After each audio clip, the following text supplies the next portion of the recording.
me comienzo a poner pálido. Me dice, ¿estás bien? Y yo creo que me va a dar algo. No, tranquilo, ya ahorita te busco un té dulce y tal. Se para, tal. Yo comienzo a ver pelotitas de colores. Ahí ya fue el... Y yo dentro de mi cabeza me está dando un infarto, me está dando una ACV, me jodí. Nadie sabe que yo estoy aquí. Nadie sabe, o sea, ni mi mamá, ni mis amigos, nadie. O sea, yo me desmayo aquí y soy un desconocido. No sé si todo el mundo lo sabrá, pero tú eres un maestro masón. Uh-huh. ¿Sí? De masonería últimamente se ha hablado muchas cosas, ¿no? En las redes y todo.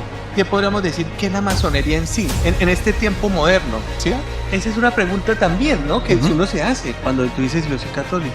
Para ser masón, porque uno a veces entiende que los masones o la iglesia católica es enemiga de los masones. Es un camino de vida. O sea, cuando tú de verdad eliges, voy a ser masón, es un camino, o sea, una vida que tú vas a transitar el resto de tu vida. Cuando tú dices, quiero ser un yogi, eso es de por vida, no es una moda, ¿no?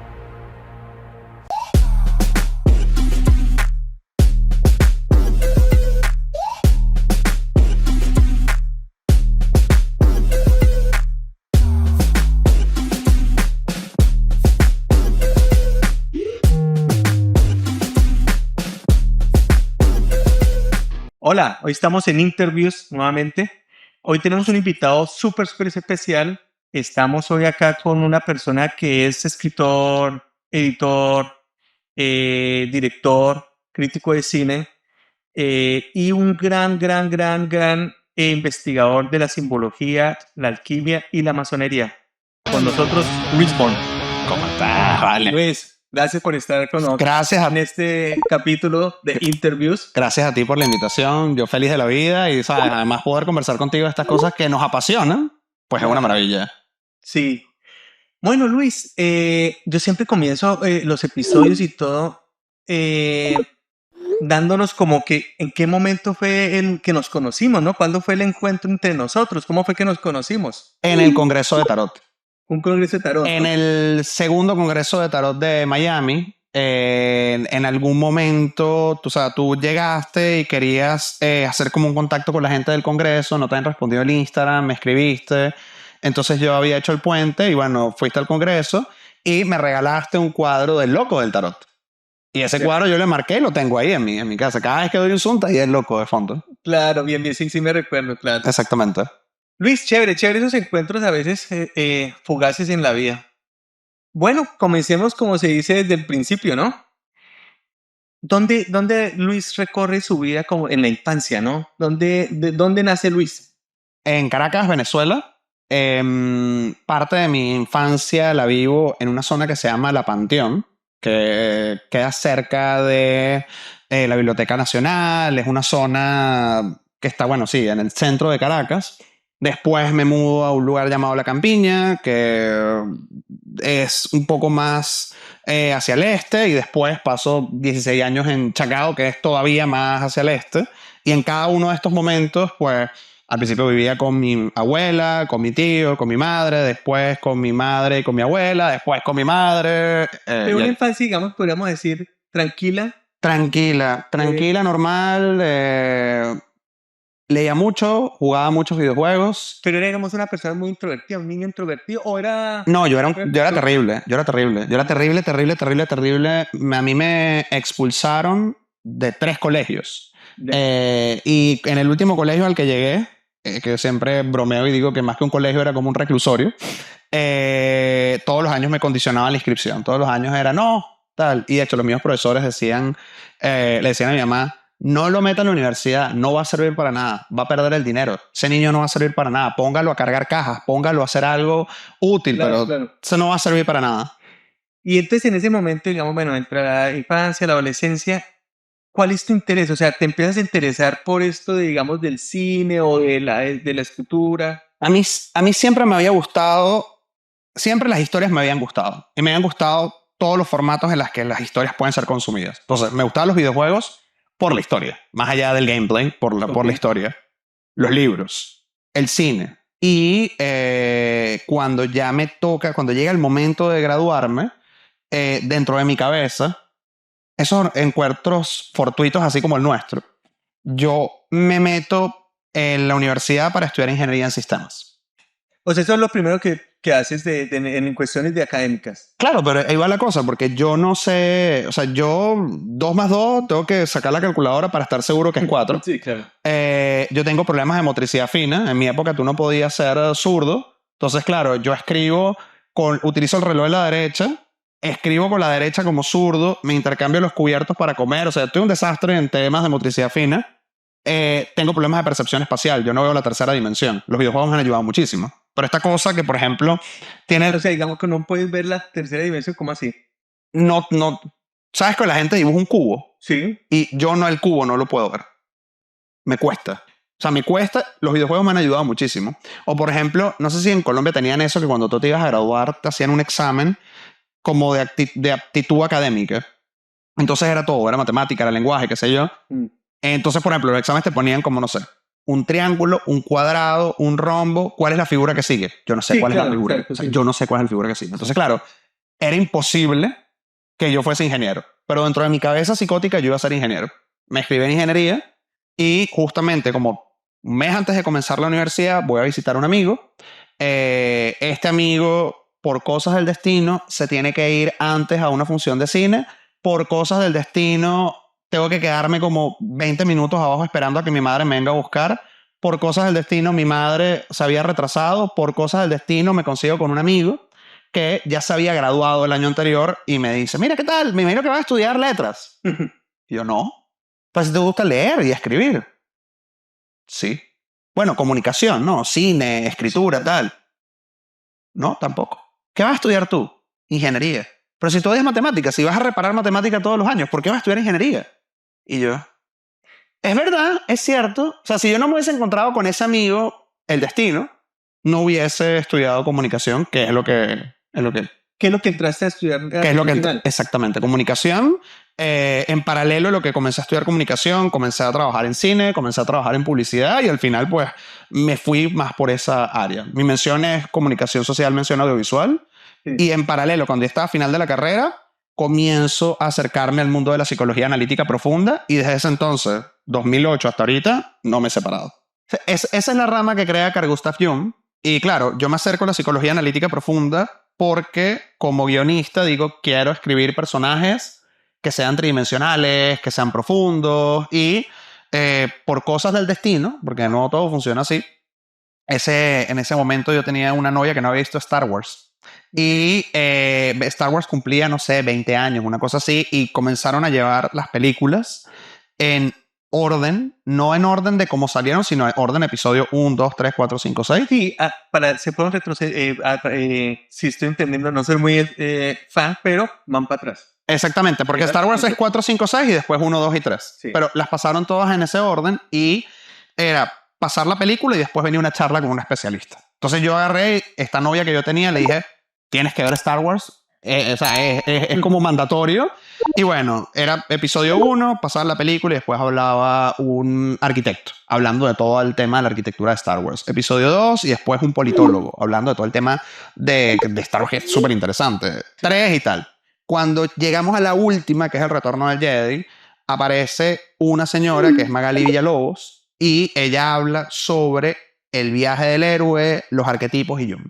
Y yo nunca había escuchado esto. Y cuando yo comienzo a escuchar esto, yo digo, ok, aquí hay algo no valioso, lo siguiente valioso. Me acerco a ella y ahí, a través de Magali, ella es mi mentora, hoy en día mi amiga, pues me acerco al mundo de la psicología analítica profunda. Comienzo a estudiar con ella mitología y arquetipos, después me voy a la Sociedad Venezolana de Analistas Junguianos, comienzo a tomar talleres. Pero digamos, disculpe, interrumpir ahí.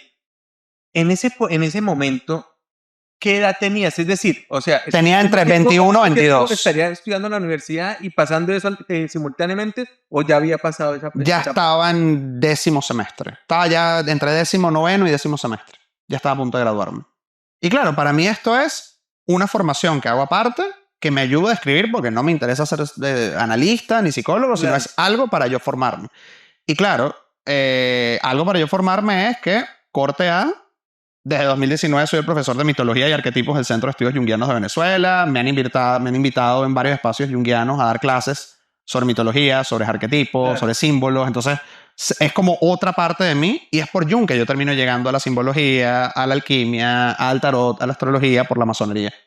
Pero digamos, en este contexto que estás hablando, ¿usted creería que todo el cine se maneja de esa manera? Es decir, todo está programado. Es decir, vamos Ajá, a hacer simbología, a meter este arquetipo ajá. acá, vamos a hacer con intención de verdad. Sí, y no. O sea, hay autores que de verdad trabajan con esto y hay otros que no. Pero claro, como una de las cosas que va a plantear Jung es que todo esto está en el inconsciente colectivo, eso sale. Y a mí me ha tocado también por mi trabajo como crítico de cine, entrevistar actores, directores, guionistas y o sea, preguntando directamente, oye, esto que tú estás contando es como el mito tal de los ¿Y griegos. qué te Y han dicho? en mi vida le he escuchado eso. Y eso me vino porque, no sé, un día estaba caminando por la calle o el cuento de un amigo. Pero es que, claro, cuando uno comienza a estudiar arquetipos, comienzas a ver un poco como la Matrix, ¿no? Porque los arquetipos, desde la mirada de Jung, voy a intentar explicarlo como en tres patadas, ¿no? Jung va a plantear, a diferencia de Freud, Jung es discípulo de Freud, Sí, Freud es el claro. padre del psicoanálisis, que todos nosotros tenemos un inconsciente personal, que es lo que te ha pasado en toda tu vida hasta el sol de hoy, y algo llamado inconsciente colectivo. Y ese inconsciente colectivo es algo que todos nosotros compartimos, y dentro de ese inconsciente colectivo van a haber símbolos, mitos, imágenes arquetipales que se van repitiendo, no importa la cultura, no importa el país donde estés, no importa la geografía, eso va emergiendo. ¿Y qué pasa? Todo el contenido que emerge del inconsciente colectivo, evidentemente, nos atraviesa y termina manifestándose. Claro, esto suena un poco como tal vez New Age, qué sé yo, pero en el momento en el cual Jung elabora toda esta teoría, está trabajando con Pauli, que es uno de los primeros que va a hablar de la cuántica, y hoy en día está que sí, hiperdemostrado, los campos de resonancia mórfica, etcétera, y por eso tú puedes entender cómo no importa que tú vayas a la India a aprender una técnica y de pronto esto se parezca a cosas de atrás o cosas que no tienen nada que ver con esto, porque al final de cuentas en el inconsciente colectivo está todo. Y digamos, en ese inconsciente colectivo que estás hablando, nada es casualidad. En el O inconsciente, es casualidad y después, atando, como se llama ese, atando cabos, sí tenía que ver algo que de pronto yo aprendí y ahora ya sé por qué. Y sí, ¿crees? Ese podría ser la filosofía. en el inconsciente no hay tiempo ni espacio. Presente, pasado, futuro, todo está entremezclado en el inconsciente. La mejor manera de verlo es un sueño. Tú, por ejemplo, puedes soñar que tienes la edad de ahorita, pero estás en tu casa de la infancia y estás hablando con, no sé, tu hijo que tiene 50 años. Presente, pasado, futuro está todo mezclado en el inconsciente. Este tipo de cosas, este tipo de fenómenos, donde un hecho inconsciente se hace presente, Jung lo va a explicar como un fenómeno llamado sincronicidad. Y la sincronicidad es, hay una imagen, hay algo que emerge del inconsciente y tiene una correlación en el plano real. Por ejemplo, oye, ¿qué será de la vida de Javier? Pum, Javier me llama. ¿Qué es lo que hace normalmente la gente? Lo manifesté, no sé qué. Es que esto no tiene nada que ver con la manifestación, porque esto es, me ha podido venir Pedro, pero es que vino Javier. ¿Y por qué Javier me llama? Y evidentemente lo que dice Jun es, bueno, pregúntate por qué Javier te llama. ¿No? Hay algo ahí que Javier te tenía que decir. Tal vez tú me llamaste para preguntarme qué café estoy tomando, pero Claro. cuando comienzas a analizarlo, bueno, pero ¿qué representa Javier en mi vida? Bueno, Javier es artista, yo también soy artista. Javier está Y trabajando. después se va atando y después dice, no, no fue casualidad o fue algo que también hiciste tú. Claro, o Fue sea, inconsciente y ya. exacto, pero el tema con Jun es que más allá de la causa y el efecto, que es como a veces nosotros nos quedamos pegados, como, pero ¿por qué pasó? Es ¿qué vas a hacer con eso? Esto es como el cuento de, no sé si esto es una parábola bueno, parábola tal vez no es la palabra correcta, pero bueno, una enseñanza de Buda, pero sé que puede ser el hinduismo por allá, Sí. de este man que llegan y le pegan un flechazo. ¿Tú has escuchado eso? ¿Y qué pasa? Bueno, están este tipo en la guerra y tal, y le meten un flechazo y una flecha está envenenada. Un amigo llega e intenta como socorrerlo y dice, no, ya va, yo necesito saber quién fue el que me disparó la flecha y de qué está hecha la flecha y cuál es el tipo de veneno que tiene, etcétera, etcétera. Y el amigo le dice, no, pero vamos a curarte la flecha. No, no, yo tengo que saber quién es. Entonces, este sabio decía, ¿qué es lo que sucede con este tipo de dinámicas? Tú te quedas con quién lanzó la flecha en vez de atender la flecha, en vez de atender la herida, que es lo importante. Es eso. Ya entendí. Claro, bueno, Interesante toda esta parte, pero entonces, digamos, yo estudié también publicidad, me acuerdo tanto que tenía un profesor de simbología. Claro, es que Había la claro. materia de simbología. Y entonces él decía que en la publicidad sí se manejaban lo que se llamaba la publicidad subliminal. Ujú. Y entonces daba los ejemplos, y sí, era muy clásico en Coca-Cola y todo. Sí, de verdad, sí se hacía con conciencia Eso viene de Freud, de ¿sí? simbologías para manipular masas, digamos, en este sentido, a que compren ese producto o X o Y. ¿El cine también lo hace de esa manera? ¿Sería el cine actual, digamos? Yo diría que no todo el cine, porque por supuesto no es lo mismo el cine de los Avengers, Marvel, etcétera, que es como por churros, millones de dólares, que tienen que generar millones de dólares, versus el cine de, o sea, cine noruego, blanco y negro, con un presupuesto de $100, cámara en mano. Evidentemente ahí no hay eso. Pero por supuesto que sí, la gran mayoría del cine que nosotros consumimos va a tener product placement. ¿Qué es eso? O sea, si esto fuese una película y nosotros estamos hablando, pues el señor Apple dio plata para que este reloj saliera acá. El señor DJI dio plata para que esto saliera acá. O sea, el señor Ray-Ban dio plata para esto. O sea, sí. Interesante todo eso y digamos, la gente a veces no está consciente vive como que vivimos, ¿no? Sí. De una manera En automático. en automático. Bueno, entonces en ese momento tú haces ese estudio de psicología analítica profunda. Es una palabra, Suena como... ah, Sí. ¿me entiendes?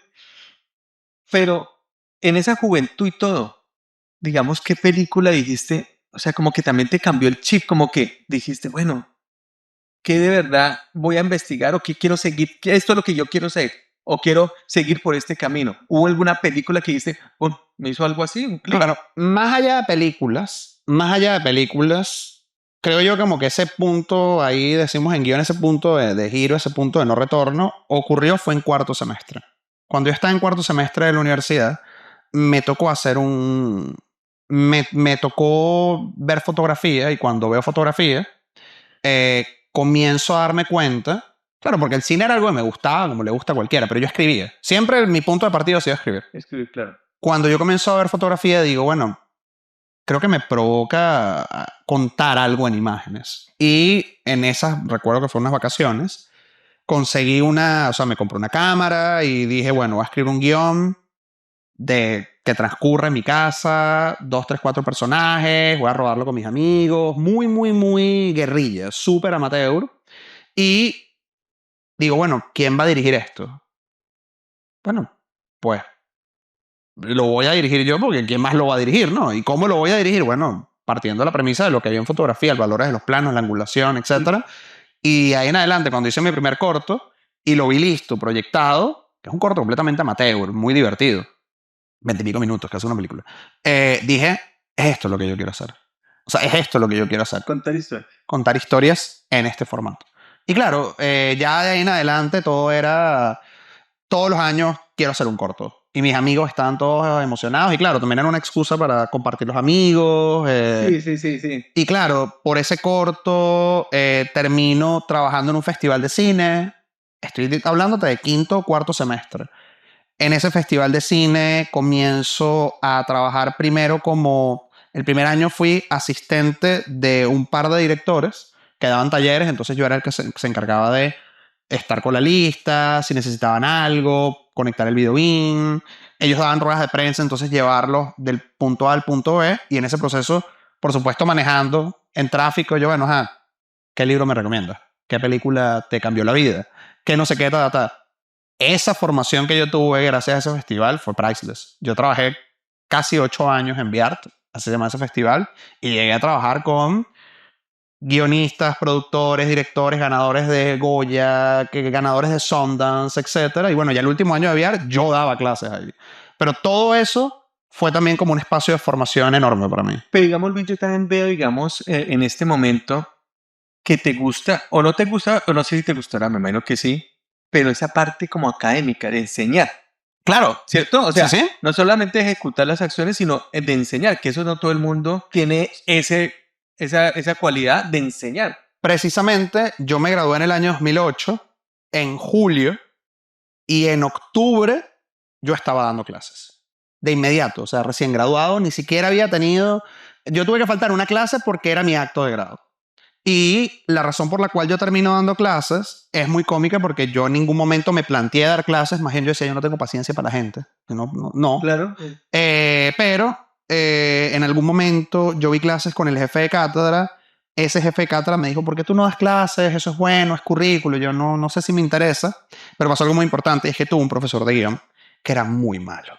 Era muy malo. Pero cuando digo muy malo, muy pirata, decimos en mi pueblo. Imagínate, en un semestre, este señor habrá dado 3 clases de guión.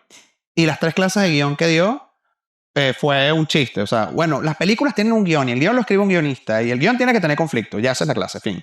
Y el trabajo final era grabar un cortometraje. Yo le decía, pero si esto es una materia de guión, ¿por qué hay que grabar algo? Habría que escribir un guión en tal caso. Bueno, resulta que él dejó la electiva de guión ahí abierta y mi profesor me decía, ¿por qué no das tú la materia? Decía, pero es que ¿qué voy a dar yo si yo no he hecho corto, pero yo no he escrito película? Sí, exactamente. Recién graduado. Él me dice, pero dale. Y a mí o sea, lo que me empujó a la aventura es hasta yo agarrando un libro de guión, cualquiera, y copiándolo y enseñándolo, voy a dar una mejor clase que la que dio este man. Así que voy a darle. Y efectivamente, la primera materia que comencé a dar fue guión. Después comencé a dar producción de comerciales. Ya trabajaba en publicidad y también Claro. como que fue una maravilla. Y después abrí cine. Y desde 2008 hasta 2017 que me vine acá, estuve en la academia. Después me tuve que volver a Venezuela. Estuve 3 años allá. Los 3 años también estuve precisamente dando guión, dirección, producción de comerciales, construcción de personajes. Y esas han sido como mis áreas. Y después comienzo a dar clases en el Centro de Estudios Jungianos de Mitología y Arquetipos. Interesante toda esa parte y has hecho bastantes cosas, diría yo, en ese campo. Pero, ¿qué te inspira, digamos, ahorita en este momento seguir ahí? Es decir, por ejemplo, para un pintor o a un fotógrafo o a un artista cualquiera, llega un momento en que ya de pronto hay esa inspiración y más, digamos, para escribir, porque yo creo que hasta tú escribirás bastante, no solamente para tu trabajo, sino para la vida, ¿no? ¿Llevas un diario? Sí, claro. Llevo diario de sueños. Estoy escribiendo desde las críticas de cine que siempre estoy publicando hasta guiones, las clases, artículos. Sí, siempre estoy ¿Y hay escribiendo. alguna inspiración o solamente eso ya es parte de tu vida? No, es difícil. O sea, escribir me cuesta un montón. ¿Sí? Muchísimo, muchísimo. Siempre es un parto. Siempre es un parto. Y es como, tengo que obligarme a sentarme a escribir. Y una vez que me siento y me obligo y pongo musiquita y tengo el café, en algún momento como que la cosa fluye. Porque digamos esto de la escritura, ya así, alguien que no estemos en el medio de editor ni de escritor ni nada de ese cuento, por ejemplo, a mí me gusta y volví porque tuve terapia hace un tiempo atrás con alguien, muchos problemas, era porque mi mente tenía muchas ideas. Ujú. Y el psicólogo o el terapista me dijo, una buena técnica es escribir, porque cuando usted empieza a escribir, usted no puede ir tan rápido como la mente. Exacto. Entonces las ideas, entonces usted se va calmando, porque usted no puede escribir con todo. Y mucho, me ha ayudado bastante, ¿sí me entiendes? Me ha ayudado bastante en esa parte de escribir y me gusta escribir. No tengo pero me parece que es algo, porque nadie escribe casi ya en este mundo actual, ¿no? Sí. Escribir, digamos, con la Sí, pluma, con pluma. el Yo escribo con pluma, de hecho. Sí, porque eso, digamos, todo el mundo es que ya no es. Es decir, hasta se está perdiendo La motricidad. Sí. de escribir, ¿no? Luis, entonces en todo esto de la simbología y todo, me imagino que para una persona que es conocedora del simbolismo, entonces entramos al terreno de los tatús, porque esto es simbolismo puro, ¿no? Claro. Simbología pura. ¿Cuál fue tu primer tatu? ¿Recuerdas cuál fue tu primer tatuaje? Este que está acá. Este que está acá, que es un grabado de cómo se supone que se hace la piedra filosofal. Y además el cuento de cómo ocurre este tatuaje y qué sucede es un cuento buenísimo. Yo le tengo miedo a la sangre. Claro. Yo veo una gota de sangre y me desmayo. Y todavía hoy a mí me sacan la sangre para hacerme los exámenes una vez al año y tal, no sé qué, y igualito, me desmayo, es una cosa. También, y soy tatuado. Por eso, entonces, claro, cuando yo siempre tenía como esta idea de tatuarme, pero claro, era una idea ahí, X, no era nada importante. Era como algún día, así como, no sé, un día me lanzaré en parapente. Bueno, yo estaba en ese momento, estoy diciendo que eso habrá sido como hace tal vez 14 años, una cosa así. Ok. Yo tenía una sección donde hablaba de cine en una radio en Venezuela, 92.9. Y el que era el locutor de esa sección se había hecho un tatuaje increíble. Y yo, ¿sabes? Estaba hablando de cine, qué sé yo, fuera del aire, le digo, oye, qué bonito ese tatuaje, me encanta. Yo un día me quiero tatuar. Y me dice, bueno, fíjate, yo ahorita tengo cupo con este tatuador que me hizo esto mismo, pero no voy a poder agarrar el cupo. Agarra el cupo. Volvemos otra vez a lo mismo. La sincronicidad. Agarra el cupo. Está aquí al lado. O sea, era como que la cabina de radio quedaba acá. Nosotros estamos en Mito, ¿no? Y el tatuador era aquí en Target. O sea, al lado. Sí. Me iba a pie. O sea, me dejé el carro ahí y todo me fui a pie. Y claro, yo digo, bueno, ¿qué me voy a tatuar? Ese es un punto clave, ¿no? Claro. En ese momento ya yo tenía rato estudiando Jung. A través de Jung llego a la alquimia y me fascinan todos los grados alquímicos y digo, bueno, me voy a tatuar algo alquímico. Y precisamente consigo este grabado. En este grabado, pues básicamente el círculo representa, primero son formas geométricas básicas. Okay. Entonces, el círculo representa el todo, el triángulo representa el espíritu y además tienes cuerpo, mente, alma, el cuadrado representa la materia y el círculo también representa el todo. Entonces, sabes cómo lo que está afuera está adentro y lo que está adentro está afuera y cómo todo está en sincronía, ¿no? O sea, sí que soma neuma, los 4 elementos, etc.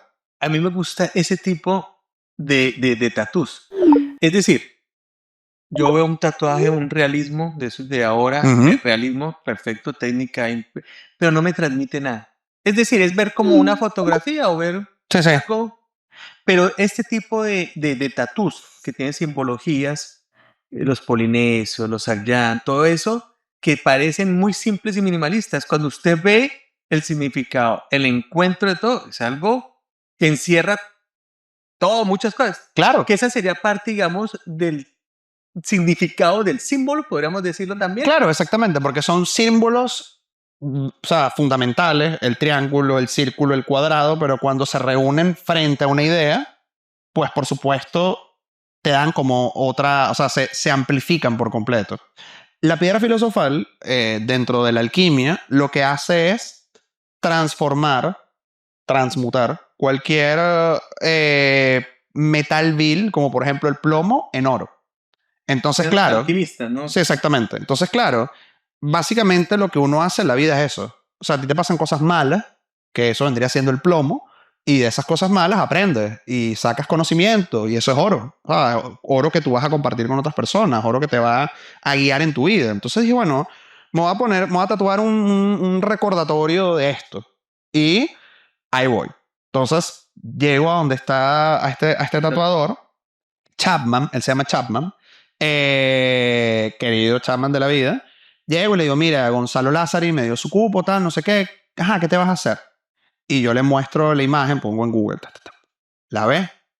Si no quieres que le ponga una sombra, algo, o sea, así. Yo, sí, así mismo, chévere. Ok, dale, ponte ahí. Yo normalmente cuando iba a la radio, mi sección en la radio era, por decirte, como a las 2 de la tarde. Entonces, yo estaba en la universidad dando clases desde las 9 de la mañana, salía a la 1:15, iba directo a la radio, o sea, no había comido, había desayunado como, no sé, a las 8 de la mañana algo. Claro. Y yo le digo, mira, si yo veo sangre yo me desmayo. Tranquilo, no pasa nada, tal, aquí todo el mundo. Entonces estaba al lado, están tatuando un man gigante. Este siempre se desmaya cada vez que lo tatuamos, no te preocupes, está, no sé qué. Bueno, comienza. Y yo tranquilo, no pasa nada. Cuando ya está como terminando el círculo, de pronto me comienzo a poner pálido. Me dice, ¿estás bien? Y yo creo que me va a dar algo. Oh, tranquilo, ya ahorita te busco un té dulce y tal. Se para, tal. Yo comienzo a ver pelotitas de colores. Ahí ya fue el... Y yo dentro de mi cabeza me está dando un infarto, me está dando una ACV, me jodí, nadie sabe que yo estoy aquí, nadie sabe, o sea, ni mi mamá, ni mis amigos, nadie, o sea, yo me desmayo aquí y soy un desconocido, no hay nadie que me pueda... Claro. ¿Y cómo le explican a mi mamá? No, mira, él vino, se tatuó, tal, porque además, después que yo llego a la casa con esto, Sí, a llorar en la casa, ¿no? O sea, te transformaste en un criminal. total. Y digamos, y que la gente a veces y los tatuadores que conocemos, hacer un círculo no es fácil en la piel. Comenzamos por ahí. Claro, y Hay tensión ahí. todos mis tatuajes, todos son círculos, son cuadrados, son cosas como muy de líneas rectas, ¿sabes? Muy precisas. Claro. Y por eso es que precisamente Chapman me gusta porque, o sea, esto tú lo ves sencillo, pero no es tan sencillo. No. Los que tatuamos sabemos que hacer círculos es una de las cosas más difíciles. Hacer cosas rectas Sí. en la piel. Luis, interesante lo de ese tatuaje y todo. Y después entonces empiezas a tatuarte más, ¿no? Ujú. Pero ya te le coge el gustico o es porque ya piensas, quiero tatuarme por tener más o porque quiero algo de verdad que vaya representando cosas mías. Claro, ¿qué pasa? Hago el primer tatuaje y yo digo, bueno, no estuvo tan grave y habían otras cosas que me quería tatuar. Entonces, así me tatuó la mónada, que esto es un glifo que se inventa John Dee, y en la mónada están todos los planetas. O sea, si quitas esto de acá, tienes el Sol. Si quitas todo esto de acá, tienes la Luna. Así. Claro. Si quitas esto, o sea, si quitas esto de acá y la lunita y esto de acá, tienes el Sol. Si quitas esto, tienes la Luna. Si, por ejemplo, ves aquí, tienes a Júpiter. Si ves acá, tienes a Saturno. Si quitas el puntito y quitas esto de acá, tienes Mercurio. Si quitas esto de acá, el puntito y esto de acá, tienes a Venus. Si quitas esto de acá, tienes a Marte. O sea, están los 7 planetas acá. En ese símbolo no vas. Exactamente. Y claro, es un súper símbolo. Aquí, por ejemplo, tengo tatuado el nombre de Dios. De Dios. Exactamente. Este tatú es uno de los tatús que últimamente se está tatuando mucho la gente. Se volvió trending de pronto, ¿no? En Sí. el comienzo no lo era, pero ahora... Claro, es que de un tiempo para acá la gente ha comenzado que O sí, a hay más estudiar información. cábala. Sí, Sí, más información, entonces la gente Sí. empieza a saber más cosas. Sí, estos que están acá son los 4 elementos. Esto que acá es el vitriol, que es como una frase alquímica muy importante. El árbol de la vida, ora et labora. Unas runas. Bueno, aquí tengo Pero, ¿sabes Solve qué? et coagula. Esto dolió la vida. Sí, eso Esto de acá es horrible. Pero Luis, ¿sabes qué es lo interesante y chévere que digamos la gente se tatúe? Pero de pronto depende qué parte cultural o de conocimiento tiene, ¿no? Pero la gente ahorita se tatúa cosas por moda, ¿no? Sí, sí, el delfín. Por simbologías o porque le represente algo. No importa que así sea un nombre, pero que de verdad eso represente algo. ¿Se me entiendes? Porque de todas maneras los tatús no solamente son parte de decoración. Ya uno profundizando más y hablando como gente que sabe bastante, ¿sí me entiendes? Es más, hay puntos que no se deberían uno ni tatuar, dicen algunas personas, como los chakras o algo. No es bueno tatuarse cosas ahí, pero bueno, eso es otro Claro. historia. Luis, y digamos que te hablaste de ese símbolo alquimista, ¿no? Uno dice alquimista y uno piensa eso es en el siglo pasado, ¿no? Sí, sí, Los sí, claro. alquimistas Sí, sí. Pero he visto que la alquimia, como la explicación que diste, digamos, del plomo, del oro, es convertir cosas, no tiene que ser, o sea, físicamente, Sí, sí, exactamente. puedo convertir el plomo en oro, que yo decía, se podría decir alquimistas modernos. Claro. ¿Qué podríamos hablar de alguien alquimista moderno? Claro. Que tú digas, esta persona es un alquimista moderno. Lo que sucede con el alquimista es que el alquimista no solamente estaba transformando el plomo en oro, sino que en ese proceso él se estaba transformando a sí mismo. Entonces, claro, va a haber una conexión entre la parte operativa del alquimista y su proceso interno. Y si lo quieres ver desde ese lugar, todos nosotros, de manera consciente o inconsciente, estamos haciendo alquimia en nuestras vidas y con nuestros trabajos, etcétera, etcétera.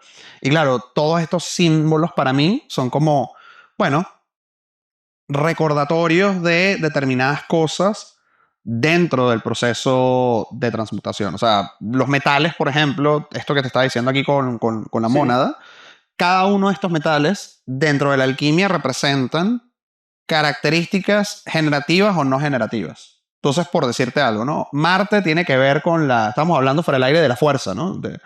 Del tigre y la cosa. Sí. Marte tiene que ver con la fuerza, tiene que ver con el impulso, pero también tiene, y con la valentía, pero también tiene que ver con la rabia, también tiene que ver con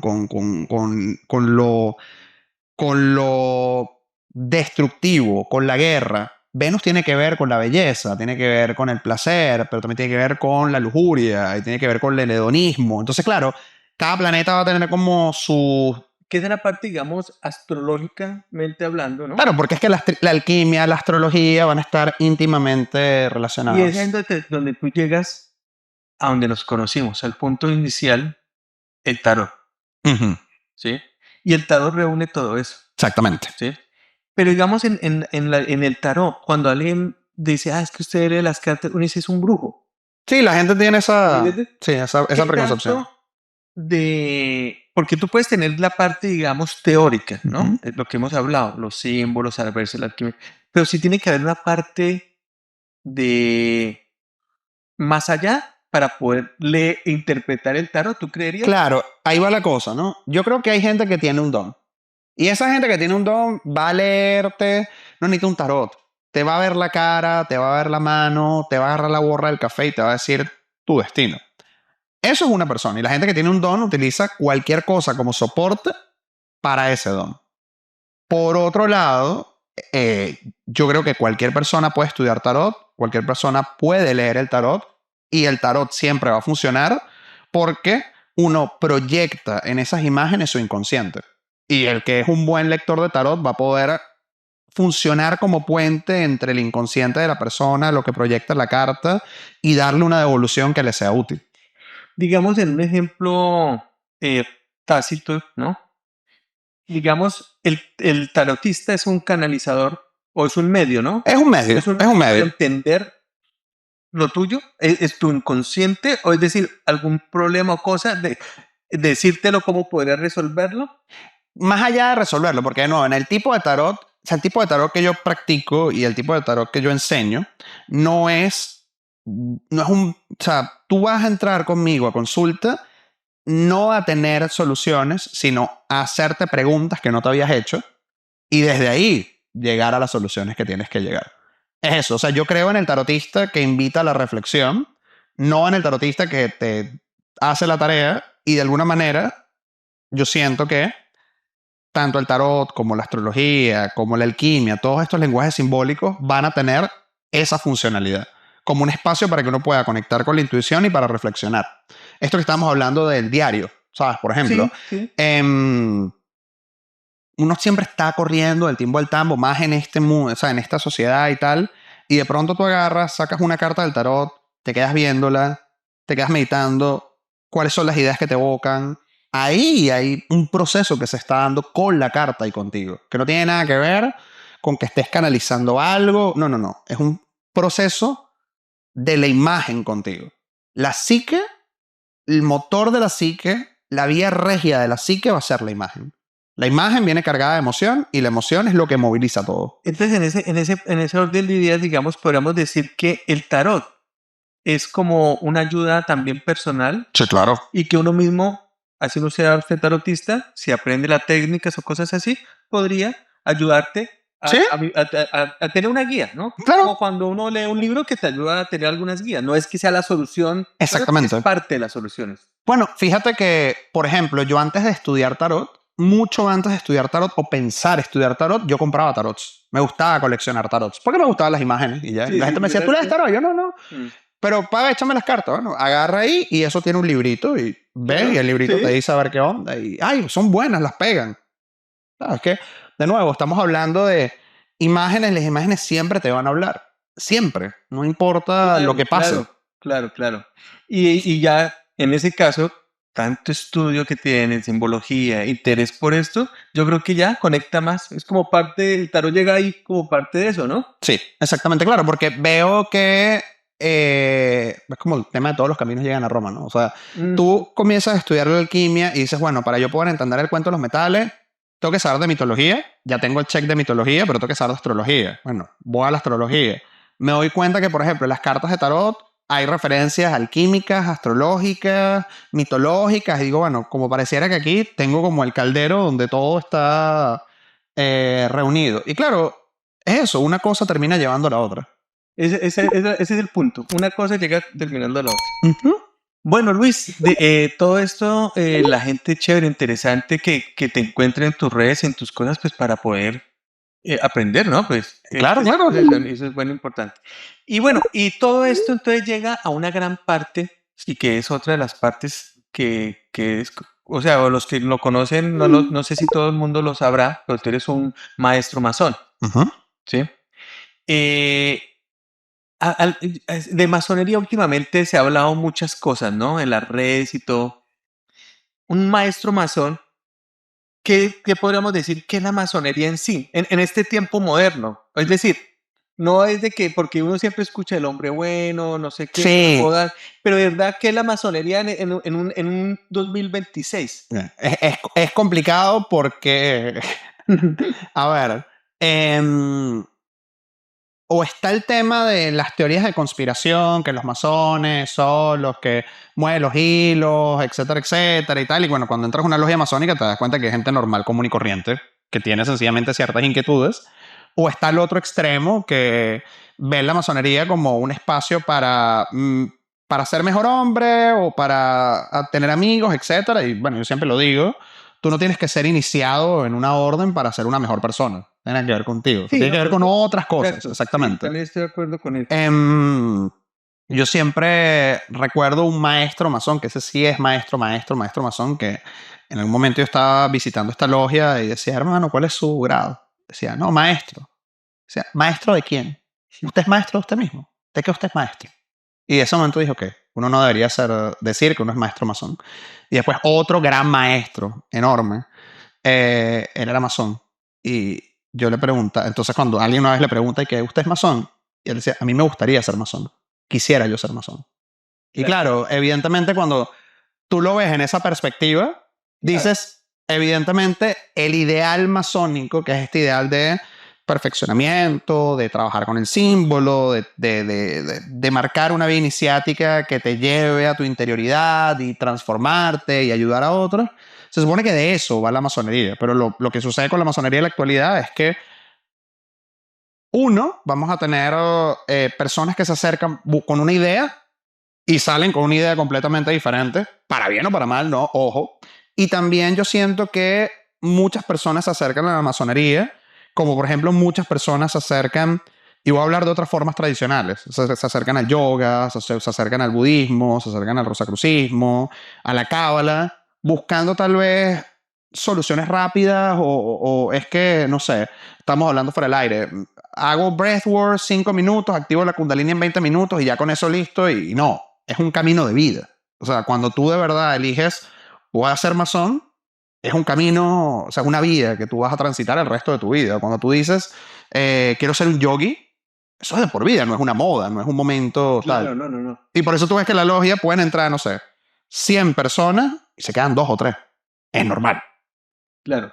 Y digamos, en la persona que entra, ¿no? A una logia y que se inicie todo, es un proceso, se podría decir, fuerte, como decir un yogi, hablando físicamente. La No, gente no, o sea, o esto es más filosófico, digámoslo de esta manera. ¿qué pasa? La masonería moderna, la masonería especulativa, está mucho más enfocada en la parte, si se quiere, filosófica, filantrópica. Entonces, bueno, básicamente explorar cómo, cuál es la labor del masón en el mundo, quién eres tú, por qué estás aquí, etcétera, etcétera. Pero claro, ese tipo de masonería es la masonería que, vamos a decir, menos me interesa y que me parece que es como accesoria. Porque lo bonito de la masonería es que la masonería da para todo. O sea, van a haber personas que van a estar más, que es mi caso, enfocadas en el simbolismo, otras van a estar más en la filantropía, otros van a estar más en la filosofía, otros van a estar más en el lado fraterno. Pues lo que a mí me interesa de la masonería es el lado del simbolismo y la masonería como vía esotérica, o sea, como vía de ir hacia adentro y marcar y comenzar un proceso de transformación. Eso es lo que a mí me interesa de la masonería. Claro. ¿Y por qué crees, digamos, que hay tanta conspiración alrededor del tema de la masonería? Más que cualquier otro tema, yo veo. Claro, es que las únicas dos vías de realización iniciáticas que tenemos en Occidente, bueno, vamos a decir tres, serían la masonería el sufismo y los rosacruces.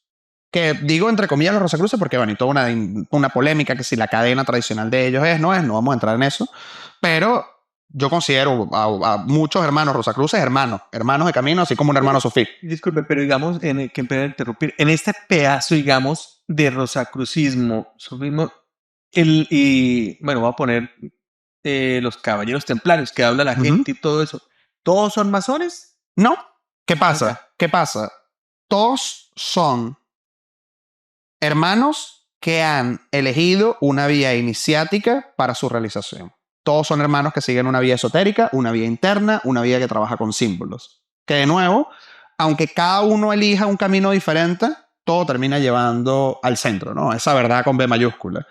¿Qué es lo que sucede? Bueno, que los masones históricamente, bueno, estuvieron en las guerras de independencia, todos los presidentes de casi todos los países en algún momento fueron masones, han sido masones, todo el cuento, no sé, desde Washington, Bolívar, San Martín, toda esta idea de cómo todos estos grandes han sido masones y automáticamente la gente asume que, bueno, si eso es en esa época y el rey ahorita de Inglaterra es masón, pues es la gente que controla el poder, etcétera, etcétera. Es por ahí que va Es por ahí que va el cuento y claro, también hay mucha literatura alrededor de la masonería de conspiración y de cosas porque todo lo que es reservado automáticamente va a generar... Esa cuestión, ¿no? Exactamente. Cuando te presenté como maestro, no era porque maestro, no. Yo sé. Pero y de nuevo es la formalidad, o sea, es típico, claro, chill. De masón y todo. Pero digamos, en la masonería, era como que o sea, uno ya viendo lo que nos has contado, como que era perfecto ahí, ¿no? Símbolo, alquimia. Claro, ahí, fíjate, ¿no? O sea, digo yo. Es el tema de la sincronicidad, porque cuando yo me hago todos mis tatuajes, me conseguí en la calle con masones y me preguntaban si yo era masón y yo no soy masón. Dice, ¿tú sabes? Porque tenían los símbolos. Claro, entonces me dice, ¿tú sabes que esto es masónico? Yo no, esto es alquímico. Yo sé que la masonería ha tomado parte del simbolismo alquímico y está bien, pero esto es alquímico, esto no es masónico. Lo del vitriol, por ejemplo. Y la gente, no, pero... Y así me conseguían muchos masones que me preguntaban y yo dije, bueno, vamos a ver qué, o sea, qué onda, ¿no? Toco puertas en Luz de América 255, aquí en Miami, que es mi logia madre, y mi presentación fue como este podcast. Hola, soy Luis, vengo del mundo del cine, del mundo de la psicología analítica profunda, me interesa el simbolismo, me interesa el tarot, la astrología, la cábala, la alquimia, y veo que todos los caminos coinciden aquí en la masonería, y digo, bueno, vamos a ver qué onda. Fin. Y cuando entras ahí, ¿encontraste eso? Encontré eso, pero claro, es interesante porque encontré eso velado y el encontrarlo velado hace que también, bueno, como toda la vida, ¿no? Tengas que buscar dentro de esto esa rama, si se quiere, como un poco más subrosa para poder conseguir las respuestas que quieres conseguir. Entonces, claro, no sé, tú le preguntas a un masón promedio, o sea, ¿por qué en la iniciación tienes que dar una vuelta a la izquierda? Entonces, bueno, porque eso es así. Otros que nos interesa el simbolismo va a ser como, bueno, la izquierda tiene que ver con la noche, tiene que ver con lo femenino, tiene que ver con como no sé la qué. Película, el ángulo tal. Ajá, exactamente. Entonces, hay un estudio más pero no creo que no creería que todos están en ese mismo canal. Eso es lo que voy, exacto. Entonces, claro, cuando entro a la masonería, yo espero que voy a conseguir esto. Y bueno, gracias a Dios me he conseguido con hermanos y maestros maravillosos que sí han estado en esa onda. Pero el común denominador no suele ser eso.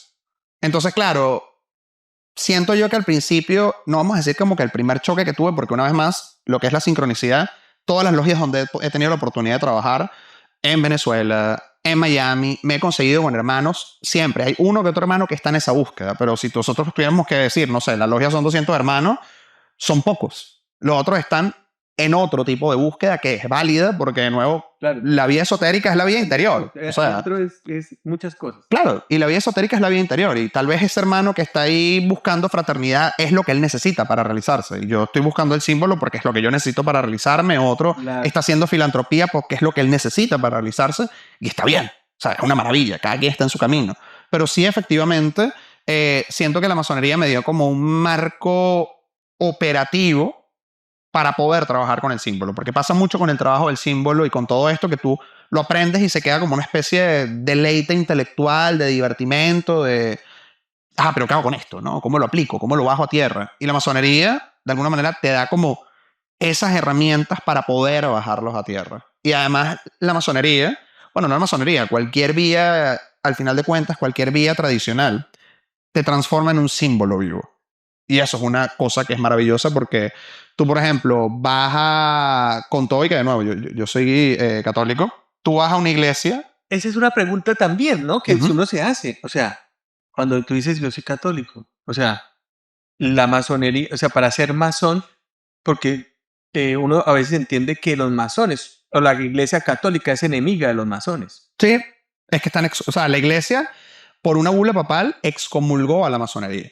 Pero claro, todo esto tiene que ver con un cuento previo. Recordemos que en la primera temporada, ¿quiénes eran los masones? Los que construían catedrales, los que construían templos. Esos mismos masones convivieron con las órdenes de los benedictinos, convivieron con los templarios. O sea, eran Claro, la misma gente, claro. Y en algún momento, por temas políticos, pues un rey se quería divorciar, hubo un problema, se separa la iglesia, los templarios comienzan a ganar más dinero y comienza a generar todo un rollo que hace que se comiencen a separar todas estas vías que en algún momento estaban unidas. Y fíjate que básicamente cuando la iglesia se separa de la masonería, se separa porque vamos a imaginarnos ya no tiene control, ya no le es útil y también al mismo tiempo porque hay una reforma dentro de la masonería, porque originalmente la primera masonería, la primera de la que tú consigues documentos era cristiana. Y en el momento en el cual llega Anderson, hace la reforma y dice, bueno, mira, aquí aceptamos gente de todas las religiones, automáticamente la iglesia dice, hey, ahí hay una red flag. Luis, entonces en la cuestión simbólica de lo que estás explicando y todo, y que eran hermanos anteriormente y se separan, ¿no? Sí, Y ahí comienza el problema entre la Iglesia Católica y la masonería. Lógico, esto es algo más sí, claro, exterior, pero esto es en general, ¿no? Eh, pero entonces todo va a lo mismo, al símbolo de lo que estamos hablando, claro. ¿sí? El, Y entonces el símbolo, como tal, es el conector o la llave, podríamos decirlo, para llegar a ese interior de cada persona que quiere indagar y conocerse y buscar su ser, su esencia. Exactamente. El símbolo va a ser el núcleo que va a animar todas las formas tradicionales. O sea, todas las religiones, todas las vías iniciáticas, esotéricas, todo va a estar animado por el símbolo. ¿Qué es lo que sucede? Que cuando nosotros vemos el símbolo, o mejor dicho, despojamos al símbolo de su pluralidad, porque el símbolo va a ser polisémico, va a tener múltiples interpretaciones y significados, y solamente le damos una, ahí el símbolo muere, se transforma en un signo, solamente tiene un significante, y evidentemente eso te rompe, te cierra la puerta a entender todo lo que el símbolo te puede decir. Estamos ahorita hablando fuera del aire de qué es lo que sucede en algún momento de la Alta Edad Media, ¿no? Sí. Vamos a tener estos personajes como Marsilio Ficino, Pico de la Mirandola, Marsilio Ficino, que básicamente van a agarrar, por encargo de los Medici, van a comenzar a editar, traducir toda la obra de Platón, toda la obra de los neoplatónicos, Aristóteles, etcétera, los griegos. ¿Y qué es lo que van a decir ellos? Hey, cuando los griegos están hablando de sus dioses, o cuando en Egipto están hablando de esto o aquello, están hablando de lo mismo. Y claro, estamos en un contexto cristiano, van a decir, toda la verdad que trae Cristo en el Nuevo Testamento está prefigurada en el Antiguo Testamento y está prefigurada en todas estas otras religiones, en todas estas formas tradicionales. Y claro, en ese contexto era, bueno, todo esto confirma lo que Cristo está diciendo. Que si nosotros lo vemos de otra perspectiva, bueno, Cristo está diciendo lo que todo el mundo había dicho y lo que más adelante todo el mundo va a decir si vamos a la esencia, que es ese símbolo, ¿no? Es como eso que se dice de Dios es un punto que está en todos lados y cuya circunferencia no está en ninguna parte. Y nosotros estamos viendo las cosas desde afuera. Cuando tú, por ejemplo, estás en una vía particular religiosa, pues la verdad es este y punto. Cuando tú estás en una vía esotérica, tú dices, bueno, el budista tiene algo que decir, el católico tiene algo que decir, el evangélico tiene algo que decir, el judío, perdón, el musulmán, el cabalista. Y claro, todo termina llegando al mismo punto, que es ese símbolo que reúne todo lo que está disperso. Y ese es el reto, ¿no? Ese es el reto, es entender que, y por eso las logias masónicas son tan lindas, porque no sé, un día se prepara un trabajo sobre, no sé, vamos a hablar de la columna. Y claro, lo que yo puedo decir de la columna como tarotista, como astrólogo, nos hablo de la sacerdotisa, no va a ser lo mismo de lo que va a decir el hermano que es cabalista, el hermano que viene del Islam, el hermano que es budista, el hermano que es shintoísta. Y cuando tienes que dar cuenta, diferentes formas de vida, diferentes backgrounds, todos somos unidos en el símbolo y todos podemos llegar a la misma verdad por diferentes caminos. Entonces, digamos, en una logia masónica, sí encuentra usted verdades que la gente que no es, que está afuera, que tengo entendido, o sea, todo esto se profano, ¿no? Los masones dicen, ¿no lo saben?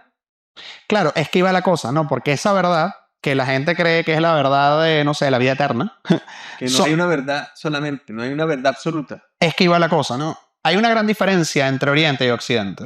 En Oriente, la verdad con B mayúscula es una sola. Las realidades son múltiples. Entonces, claro, tú y yo estamos aquí hablando, pero es completamente normal en Oriente entender que estamos tú y yo, pero está el astral y están, que sí, los otros planos, los planos intermedios y están, no sé, los dioses, todos aquí. Sí.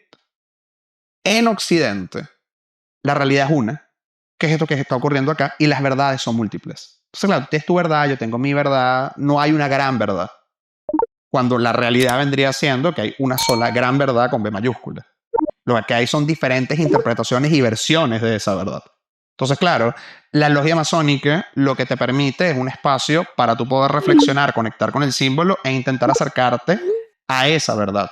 Que por supuesto, cada quien va a llegar desde el lugar que le tenga, ¿no? Estamos hablando de la columna. Sí. Entonces, por ejemplo, la columna se va a asociar a la estabilidad. Entonces alguien va a decir, oye, efectivamente, si yo me veo a mí mismo como un templo, hay una parte de mi vida que no está estable. O sea, hay una columna que yo tengo que reformar. La columna va a conectar lo de abajo y lo de arriba. Entonces la columna va a ser un símbolo de lo trascendente. Y tú vas a decir, bueno, ¿será que estoy viviendo muy abajo y se me olvida conectar con lo de arriba? ¿O estoy aquí muy arriba y se me olvida conectar con el cuerpo? La columna va a tener ciertas estructuras. O sea, va a tener un capitel, va a estar decorada de tal o cual forma. Y cuando tú comienzas a darte cuenta, a cada uno de nosotros, la columna le va a decir algo que le tiene que decir. Que no es lo mismo que para ti, que no es lo mismo que para mí, que no es lo mismo que para el otro. Claro, claro. Y ahí es donde está esa, vamos a decir, verdad, entre comillas, con B mayúscula. Interesante porque, digamos, uno nunca ve lo que ve y lo que está viendo en YouTube, ve otras cosas, ve algo más superficial, no ve la historia, ve unas historias de, como ya sabemos, de conspiración y todo. Sí, hay cosas que se, no Que- sé, rituales ocultos, cosas, tal, no sé qué, Exacto. que nada que ver. Exacto, exacto. Que los hay, rituales. Claro, pero ¿qué pasa con el tema del ritual? Toda vía iniciática, todavía esotérica y todavía exotérica va a tener un ritual. O sea, la Eucaristía es un ritual. O sea, cuando tú vas a tomar la hostia, eso es un ritual. Y claro, ¿qué es lo que es un ritual? Ritual viene de rita y rita tiene que ver con actuar conforme al orden. ¿Qué orden? El orden macrocósmico, el orden divino. Uno anda por la vida disperso. ¿Y qué es lo que hace el ritual? El ritual te centra. Prepararte un café no es un ritual. Pero la gente dice, mi ritual de la mañana es preparar el café. Vamos a tomar este término y lo vamos a volver profano. Profano es el que está fuera del templo, eso es todo, no es nada malo. Sí. Entonces, vamos a imaginar, yo estoy todo el tiempo corriendo como el conejito de Alicia en el País de las Maravillas. En el momento en el cual yo me detengo y comienzo a preparar el café y comienzo a tener conciencia de estoy pesando los granos, lo estoy moliendo, estoy poniendo esta temperatura de tal manera. Esto es casi un acto alquímico, ¿no? O sea, estoy trabajando con determinados elementos, estoy haciendo que el café pase por una mortificatio, lo estoy además pasando por una solutio para al final sacar de eso un elixir que me va a despertar. Esto es un ritual, o sea, me está poniendo en orden, me está centrando. Fíjate que si tú te vas, por ejemplo, para Japón, no es el matcha que te sirven acá en Starbucks, no, el matcha es un señor que fue iniciado en el matcha, que viene de la escuela de matcha, que lo aprendió del maestro del matcha y todo. Y tiene un traje y una cosa. Ya eso viene con otra esencia diferente. Ese es el tema del ritual. Si le pones entonces la parte final que eres tú, el que va a tomar el café en ese ejemplo, Claro, y confías en que este café no es el café normal. claro. Este es otro café que Tiene otra intención, otra cosa. ayudar a mí, entonces ya se hace la magia, por decirlo así. Exactamente, claro. ¿Y quién es el mago? El mago es el que caza los mundos. El mago es el que toma lo que está en lo etéreo y toma lo terrenal y lo caza. Y eso es lo que hace el símbolo. El símbolo, al final de cuentas, es un conector de mundos. Que en ese es una de las cartas que más me gusta a mí del tarot. Fíjate. El mago. Y tiene la mano una arriba y una abajo precisamente por eso, porque está conectando lo de arriba o lo de abajo. Esa parte de esa simbología, de esa carta, de ese tarot. Sí. Que también, no sé, digamos, volviendo otra vez al retroceso del tarot, a mí también me gusta mucho lo del tarot, ¿no? Y hay cartas que uno dice, uy, me gustaría que me saliera. Sí, claro. ¿Sí me entiendes? Claro. Y últimamente yo saco y la sale. Entonces uno dice, ¿por qué se debe a eso? ¿Usted qué creería? Y sale. Es como cuando usted dice, yo quiero, no sé, yo quiero que dicen, enfóquese, visualícese y esto. ¿Qué, digamos, en tu conocimiento, por qué se da esas cosas? Porque si es, digamos en mi caso, a mí me están saliendo las cartas que yo quería. Claro, ahí. Entonces, ¿qué estoy haciendo? ¿Qué efecto está uno haciendo para que se dé cosas? Y lo mismo de la visualización, que dice, visualízate para que se te dé. ¿Qué efecto pasaría ahí alquímicamente o cómo? ¿Cuál Claro. es la explicación ahí de eso? En teoría, cuando hay algo psíquico que se manifiesta en la realidad, eso es una sincronicidad. Pero ahí vamos a otro punto, ¿no? Quiero que me salga el sol, que es una carta como súper positiva, ¿no? ¡Pum! Me sale el sol. ¡Qué maravilla! Eso, ¿qué cambia lo que sea que yo voy a hacer en un trabajo? Vamos a imaginar, voy a sacar una carta antes de irme a trabajar. Salió el sol. Ok, me va a ir bien en el trabajo. Voy confiado, voy tranquilo, etcétera, etcétera. Vamos a imaginar que salió la torre. Ey, tengo que estar pendiente porque pueden pasar cosas inesperadas. Correcto. Y estoy muy pendiente y me doy cuenta, oye, se iba a apagar la cámara o revisar doble el material, etcétera, y al final no pasó nada. No importa que haya salido la torre y haya estado como medio paniqueado, no importa que haya salido el sol y me haya confiado, lo cierto es que el trabajo salió bien. ¿Y qué fue lo que hizo el tarot? Darte o decirte, fíjate en esto, esto y aquello.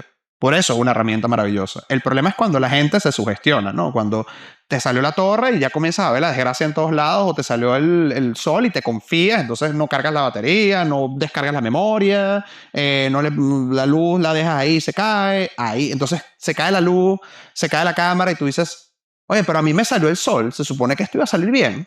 ¿Qué pasó ahí? Claro, te confiaste. Esa es la cosa. Entonces, claro, el símbolo deja de ser un símbolo que te habla y se transforma en un significado, se transforma en una especie de amuleto, que también era otra de las cosas que estamos hablando ahí. Sí. Los amuletos, porque en Tailandia es algo que es una cuestión de los amuletos pero eso ya es otra cuestión, que le meten más hasta alquimia, porque le meten elementos ahí. Claro, es que el amuleto para que funcione tiene que ser así, claro, tiene que haber una correlación. O sea, tú vas a hacer un amuleto, no sé, de plata. La plata tiene que ver con la luna, entonces eso hay que hacerlo en una fase lunar específico. Tal vez la luna está transitando por, no sé, el signo de Cáncer, que por hablar de este lado, ¿no? Que Cáncer es regido por la luna y hay que hacerlo de una manera particular a la hora de la luna. O sea, tiene toda una ciencia. Y yo pensaría que, digamos, en esto, en este contexto de la astrología, del alquímeto, que son cosas que vienen desde la humanidad, toda la humanidad. Claro. Y sí hay cosas que son, que más que toda la astrología, que si usted se pone a hacer análisis de la astrología, sí hay hechos que fueron. Y sí, claro, son patrones que se van. Digamos, ahorita en el contexto de, no sé, el día que cogió a Amadou. Y entonces te preguntó al astrólogo. Fue la luna. Está Júpiter, exactamente. y dice, no es casualidad. Estaban ahí. Esos puntos negativos estaban ahí. Claro. Que usted lo puede salvar o mediar. ¿Usted qué creería? Digamos, ¿usted creería que en la vida, por ejemplo, ¿Hay un destino o usted tiene su libre albedrío de cambiar eso? Yo, por ejemplo, cuando estoy haciendo una revolución solar, una carta natal, yo siempre le doy a la gente el ejemplo del póker. Si han jugado póker, pues, Sí. ¿qué pasa? Tú naces con unas cartas. Tú puedes arrancar tu partida de póker con un 2 y un 8 y ganar. O puedes arrancar con 2 ases y no pasar de la primera vuelta. Todo depende de cómo juegues tus cartas. Ahí es donde entra el libre albedrío. Hay un libre albedrío permite. ¿Cómo juegas tus cartas? Exactamente. Claro, claro, claro. Bueno, Luis, ya casi llegando al final, ¿cuál sería ¿tienes alguna mente en hacerse algún tatú nuevo? Sí. Me gustaría hacerme un par de tatús precisamente relacionados con la masonería. Me quisiera hacer el símbolo del arco real y también el del rito escocés, que es el águila bicéfala Sí. que está mirando oriente y occidente. Esos dos que son las dos vías. Ese es otro punto, ¿no? Que dicen grado 33, grado no sé qué. ¿Se mide un masón por los grados? Nada que ver. Los grados son virtuales. O sea, ningún masón que de verdad se precie va a decir, es que yo soy grado 340. Al final de cuentas, y eso es algo que siempre se dice, todos somos aprendices, ¿no? Los grados son algo que, claro, también depende mucho de la jurisdicción. Por ejemplo, en Estados Unidos el proceso de los grados es mucho más rápido que en Latinoamérica. Pero de nuevo, todos los grados que recibe cualquier masón o cualquier persona en cualquier orden iniciática son grados virtuales. O sea, es mentira que yo por un fin de semana recibir 32 grados me volví grado 32 y aprendí todas las lecciones de cada uno de los grados cuando, o sea, tengo casi 10 años en la masonería y todavía estoy intentando aprender de qué va el grado de aprendiz. Si uno tiene esa mentalidad, pues por supuesto, creo que estás en el camino correcto. Cuando tú confundes vamos a decir, la medallita, el premio con la efectividad, es donde todo se daña. Eso también es algo que muchas veces digo, es como el tema del título, ¿no? Todos estudiamos 5 años en una carrera. Universitario, pero no quiere decir que usted vaya a... Claro, hay gente que se gradúa con 10 en la raya, hay gente que se gradúa summa cum laude, hay gente que hace posgrado, doctorado, maestría y ejerce, hay gente que no. Pasa exactamente lo mismo. Claro, sí, total. Todo tiene que ver con el trabajo interior. Perfecto. Bueno, Luis, en este final ya del podcast, ¿qué consejo podríamos decirle a alguien que dice, estoy como en una etapa de mi vida que necesito algo, ¿no? Como que un encuentro total. A ese tipo de personas, o alguien, ¿qué sería un buen consejo para alguien así que está un poco, no perdido, sino que quiere, de pronto ni perdido, porque hay gente que está bien, pero dice, me siento vacío, quiero algo? Yo creo que todo el mundo debería estudiar un lenguaje simbólico, el que sea.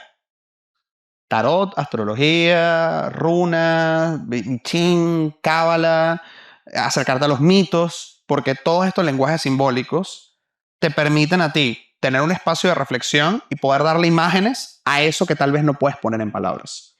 De nuevo, yo puedo estar 20 horas hablando sobre, no, es que me siento estancado, es que me siento deprimido, es que me siento no sé qué. En una carta que es el colgado, lo entiendes perfectamente. O sea, me siento colgado. Y el que sabe tarot entiende de qué es el colgado. Listo. Es una maravilla. Entonces, creo que los lenguajes simbólicos te permiten darle forma a cosas que a veces sentimos que no tienen formas, te invitan a hacerte preguntas, te invitan a movilizar y eso es algo que para mí es como canasta básica. Súper.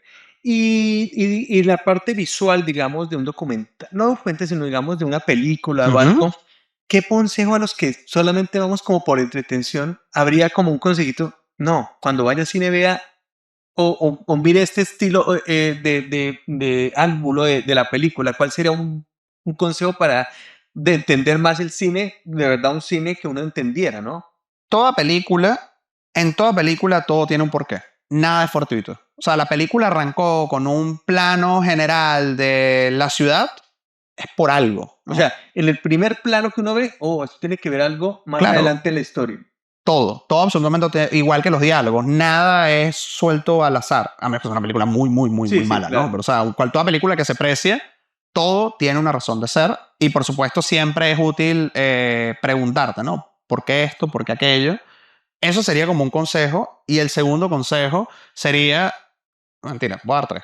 El segundo sería, es importante entender que el cine es uno de los las pocas maneras que muchas personas tienen para vivir lo más cercano a un efecto ritual, un principio de participación mística. Uno de mis profes de guión, Robert McKee, un tipo hiper famoso, él decía que el cine es lo más parecido a una experiencia chamánica del Pleistoceno, ¿no? Imagínate, tú entras a un lugar completamente oscuro, con gente desconocida, para hacer cosas tan personales que a veces no haces ni delante de tu pareja, como puede ser llorar, gritar, no sé qué. Todos vivimos en esos momentos picos de la película, emociones, y de pronto te volteas con el de al lado y tal, sales transformado. Eso no pasa. Eso ya no pasa en la modernidad. El cine es el único lugar que nos deja todavía vivir eso. Entonces, vivir el ritual, ¿no? ¿Sabes? No estar pendiente en el TikTok, no estar que sí, ay, no sé qué. No, no. Métete de lleno en esa caverna a ver qué es lo que sucede. Y lo último, que es lo que yo también siempre le digo a la gente, si una película te toca, pregúntate por qué te toca. O sea, ¿por qué me tocó este personaje? ¿Por qué me tocó este diálogo? ¿Por qué me tocó aquello? Porque, de nuevo, son imágenes. Imágenes que le van a hablar a tu psique, al igual que van a ser las del tarot, al igual que van a ser determinados símbolos. Y si una imagen te interpela, es porque algo te tiene que decir. Claro, analizar un poco más, ¿no? No pasar así por... Eso. Como usted dijo en un comienzo, un automático. Sí. Y toda película te va a hablar, o sea, toda película te va a hablar. Bueno, Liz, muchísimas gracias, de verdad. Gracias a ti, vale. Un placer. De verdad que estoy muy contento y por muchas cosas que tú sabes y todo. Y a la gente, cuando quieran, vamos a poner los links del social media y todo de Luis. Bueno, Luis, muchas gracias y nos vemos en el camino. Vale, nos vemos. Bueno, quiero agradecerle a toda la gente, los suscriptores de este canal, que han seguido los capítulos, la gente que he traído y todas estas conversaciones. Llegamos a los 100K, de verdad estoy muy feliz, muy contento y agradecido por todo eso. Nos vemos en la próxima.